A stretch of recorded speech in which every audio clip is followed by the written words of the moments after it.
So the first question with the quick fire is, who's the hardest player that you've played against? Directly, probably have to say John Terry, but in the same game, Cesc Fàbregas. Okay. Yeah, he was just incredible to just take the positions he would take up. As a striker, it was probably my job at times to then go onto the sitting midfield player, but impossible to keep up with him. The speed at which he played at, the speed of thought. He was always, a couple of steps ahead of everybody. So cool under pressure. Real quality player. Was that at Burnley in the Premier League? Yeah, that's right. Yeah. What's the best stadium you've played at, apart from St Andrews? Of course, yeah. You nearly called me out there. So apart from St Andrews, I'd have to say I was really impressed with Parkhead and Ibrox as well. The ones up there against the old firm teams are always a good atmosphere. And then, St James's Park's great atmosphere as well. Yeah. Which one do you prefer, Southwark or Rangers? Oh, that's going to get me in trouble. I think, you got to sit on the fence there. I'll go with Fir Park, Motherwell. Okay. There you go. Fair enough. What's the worst stadium you've maybe played at, apart from St Andrews?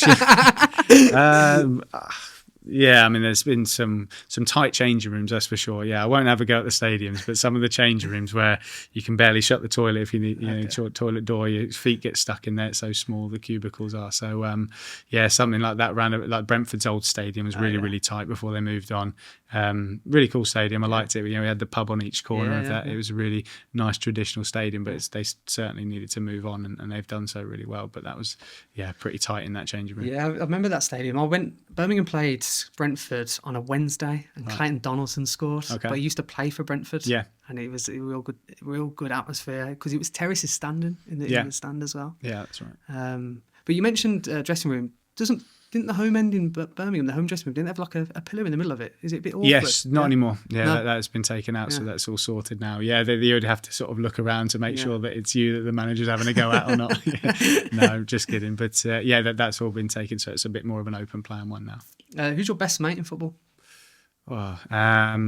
Like we spoke beforehand, Michael Morrison's in the area, very, very close with him. The wives are close, the kids are at similar ages, so we spend a lot of time together. A lot of guys from that team, really. I went out to see Max Collin, still playing in France as well. Again, kids are similar ages, so we spent a lot of time together, a lot of shared memories, that sort of thing. So, but it's hard to name one, really. Yeah. What are your thoughts on the Aston Villa-Birmingham rivalry? Obviously playing in it, but just being a local in the area, is there any opinion that you've got on it as a whole? Yeah, the games were red hot atmospheres. The first experience I had with that one was the 1-1 game at St Andrews. I think Gary Gardner scored for Villa. Yeah. David Davis equalised for us, and then took his top off and showed everyone what an unbelievable physique he had. But even the warm up in that game, you could barely hear yourself think. It was just so loud, and it was really, really intense. And played in a few games of those, and hopefully there's more to come soon. Why was the yellow kit used in the game against Villa? I always thought that Birmingham just played in their home shirt, but the yellow kit came out. Is there a reason behind that? Do you know what? No. Do you know that? I was just thinking about the game. So probably should have asked that question, but maybe you should get the kit man on next and ask him. Yeah. Do you get a sense from the fans when that game's coming up? Do you feel it, or do you have to maybe detach your emotion? Yeah, you certainly feel it. Certainly, living in the area as well, whenever you see people in and around it, that's the first thing that's on their mind if there's a game like that coming up. But again, being a professional, it sounds boring, but it's always the next game. The next game is the most important. When it comes around to the week of that game, you can feel everything getting a little bit heightened. In terms of keeping your professionalism, it was always make sure that you don't trip up before you get to that game. The next one's the most important. Did you have any pre-game rituals? Nothing superstitious. I was never really into that sort of thing. There was nothing that I needed to do that if I didn't, I would panic with. I never wanted to go down that route.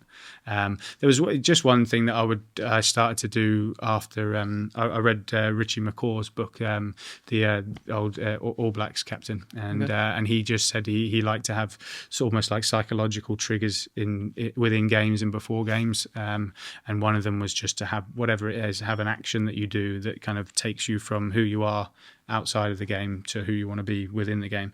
So it was just like an energy shot that we'd have before we go out to warm up, and it was just a moment where you'd just take it in, have your shot, and then okay, that's the person I want to be outside of football, leaves behind, and then you try and create that personality for who you are on the pitch. It's interesting how people talk about rituals. That shin pads seem to be quite common. Right. I've seen something with Jamie Vardy used to drink Red Bull as well before. Okay. Yeah. I don't know if that might link to what you mentioned with the shot. Yeah, like, maybe. Did you ever have anything with shin pads or kind of making sure that? No, nothing like that. No, like I say, it was only really that sort of thing. It was more just making sure that there was an intention to get into the right mindset before you went out. What was your favourite football boots?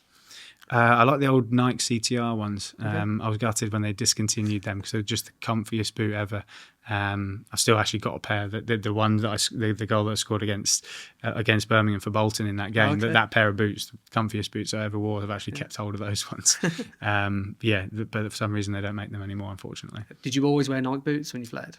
No. Kind of went across the board with Puma for a little while. When I was at Coventry, they had a kit supply was Puma, so they would make sure that as many of the boys were wearing their boots as possible.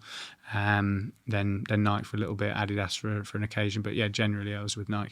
Yeah, you're trying to plug certain brands, are you? No. I'm just always interested. I always like the Predators with the elastic tongue. Oh yeah, classics. Yeah, they've made a comeback as well, haven't they? Yeah. But by the way, if anyone's watching and they want to sponsor this podcast, they're more than welcome to do so. Pre-game rituals. Last one then. What is the biggest lesson football has taught you? The biggest lesson, I would say.